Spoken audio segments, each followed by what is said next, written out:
예, 하나님께 아름다운 찬양 올려드리는 우리 청년부에게 큰 격려의 박수 부탁드립니다. 성도 여러분, 무더위가 계속되고 있습니다. 그런데 반가운 소식은요, 이번 주 목요일인 7일은 24절기 중에서 이제 가을이 시작된다라는 입추입니다. 그리고 이제 토요일인 9일은 말복입니다. 하나님께서 창조하신 이 시간의 흐름 속에서 우리를 지치게 하는 이 힘든 무더위도 아마 지나갈 것 같습니다. 바라기는 이 무더위에 성도 여러분들 건강 좀 유의하시기를 저는 먼저 소망해 봅니다. 그러면 사도의 인사를 드리겠습니다. 하나님 우리 아버지와 주 예수 그리스도로부터 오는 은혜와 평강이 오늘 이렇게 주일 공동 예배에 참석하신 우리 모든 교회에게 함께 있기를 소망해 봅니다. 오늘 구약 말씀인 전도서는요, 헛되고 헛되니 모든 것이 헛되도다 라고 우리 인간의 유한한 삶, 그리고 이 세상의 헛됨을 노래하고 있습니다. 사도 바울도 오늘 골로새 교회에 보내는 편지에서 이와 비슷한 권면을 교인들에게 이렇게 합니다. 그러므로 너희가 그리스도와 함께 다시 살림을 받았으면 위의 것을 찾으십시오. 그곳에 그리스도께서 하나님 우편에 앉아 계십니다. 그러니 위의 것을 생각하고 땅의 것을 생각하지 마십시오. 이는 당신들이 죽었고 당신들의 생명이 그리스도와 함께 하나님 안에서 감추어졌습니다. 우리의 생명이신 그리스도께서 나타나실 그때에 당신들도 그분과 함께 영광 중에 나타날 것입니다. 사랑하는 성도 여러분, 그런데 저는 여기서 이런 의문점이 하나 듭니다.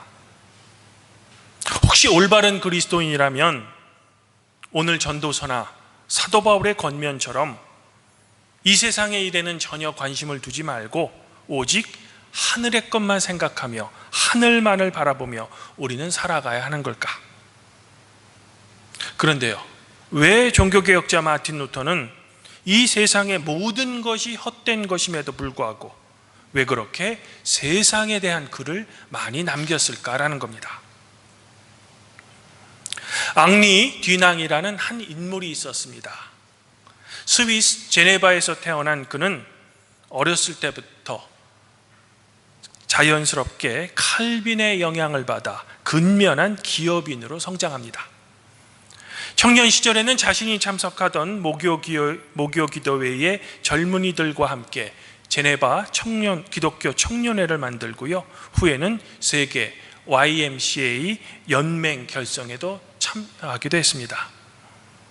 그러던 중 그는 북아프리카의 알제리의 사회적 약자를 위해 1859년 제분 공장을 차리기로 결심하죠. 그러나 그는 곧 난관에 봉착합니다. 당시 알제리를 지배하던 프랑스 정부가 스위스인인 이 듀낭에게 사업 허가를 내어주지 않았기 때문입니다.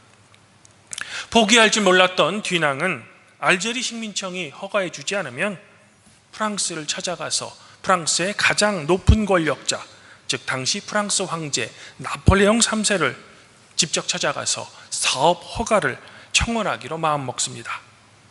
그런데 문제는 나폴레옹 3세는 프랑스에 있는 게 아니라 당시 이탈리아 독립전쟁에 참여해서 북부 이탈리아에 전장이 있다는 겁니다.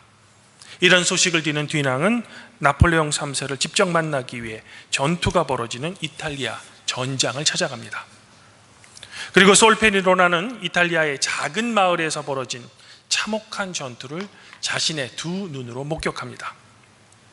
특별히요, 듀낭은 시체들 사이에 흩어져 있는 부상자들이 아무런 도움을 받지 못한 채 그저 방치되어 죽어가는 전쟁의 참상을 목격하고 매우 큰 충격을 받습니다. 사실 19세기까만 해도요, 전쟁터에서 부상당한 군인 또는 포로는요, 아무런 치료나 보호를 받지 못한 채 죽는 일이 허다했다고 합니다.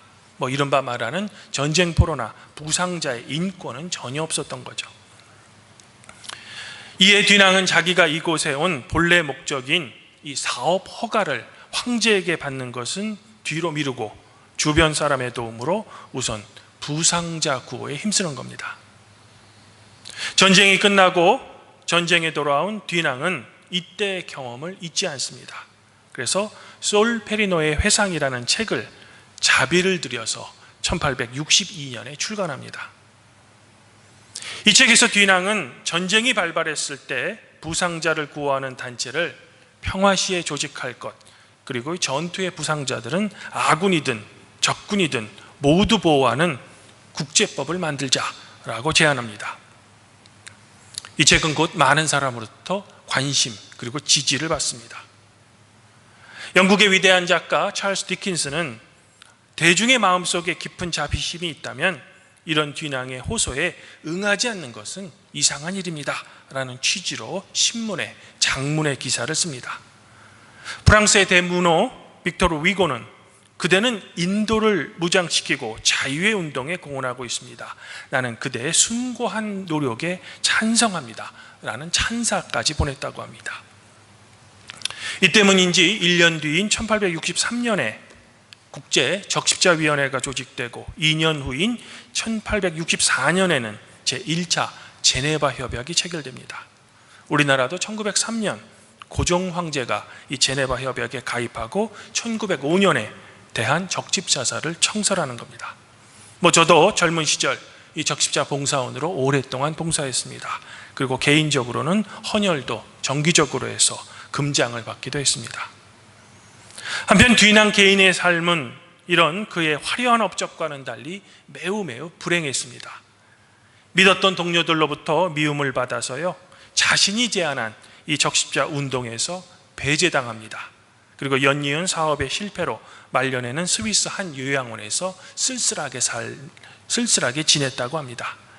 그러던 중 불행 중 다행으로 스위스의 한 신문사의 기사로 그의 과거 활동이 대중들에게 재조명되고 마침내 1901년에 제1회 노벨 평화상을 수여하게 됐다는 겁니다.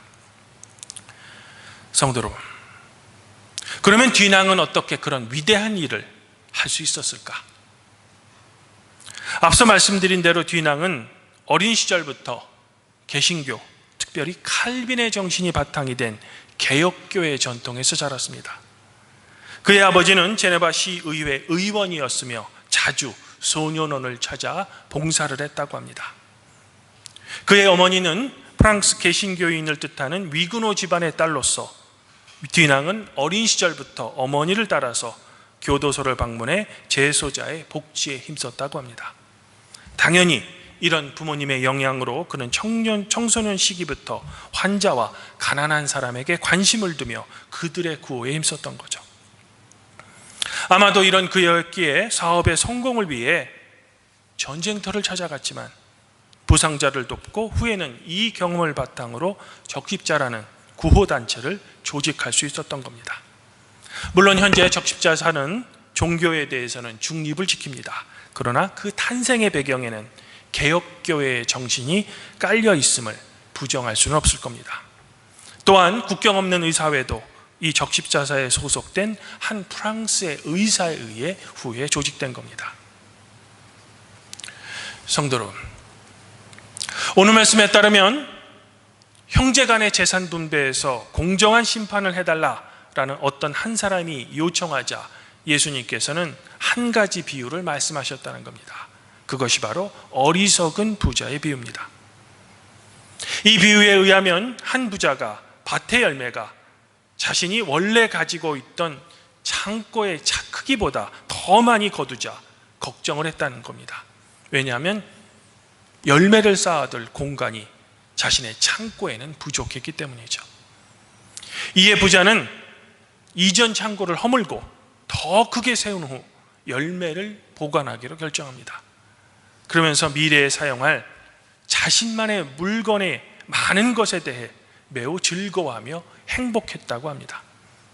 그런데 큰 문제가 있죠. 왜냐하면 하나님께서 이 부자의 생명을 이날 밤 취하시기로 결정하셨기 때문입니다. 즉 부자에게는 새 곳간에 쌓아둘 물건을 사용할 미래의 시간이 더 이상 없었다라는 겁니다.